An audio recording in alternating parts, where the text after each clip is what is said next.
Jeg er i gang med joggen her. Gå i gang med alt det kedelige arbejde. Der er mulige ledninger og så videre. Og den nye motor, den er kommet på. Så der går nok lige... Det er lige sne i dag. Det er den 22. november, hvis man er til med der er sne overalt. Så jeg går nok noget tid, hvor den kommer ud og køre. Jeg har fået købt nogle specielle nogle skølde af ægte carbon. Så det må håbe, det kommer til at se fedt ud, ellers så må vi male dem. Og så lige nu, jeg har købt den her helt ny.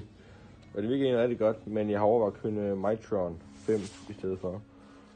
Det er ikke lige helt sikker på, hvad jeg lige gør. Den skulle så lidt mere præcis med hastighed og sådan noget. Og ellers så går det til roligt fremad.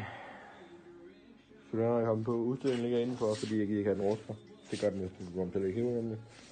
Nogle bremsekabler kommer ud på udluftede bremser, og ja, går til roligt fremad. Og så skal jeg have fundet ud af, om den køler her.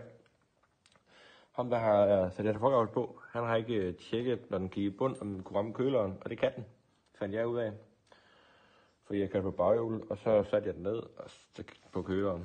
Hvilket jeg er lidt træt af, fordi køleren var faktisk, jeg tror den var helt ny. Så det var lidt ærgerligt. Men så jeg skal finde ud af, om jeg skal køle en ny køle dem her, og sætte her. Så sørge for, at den ikke kan selvfølgelig ikke kramme, eller om det skal op bag frontskjoldet. Eller om jeg skal dobbeltkøler på nede ad siden her. Så hvis jeg har nogen mening om det, så må I meget gerne skrive en kommentar om det.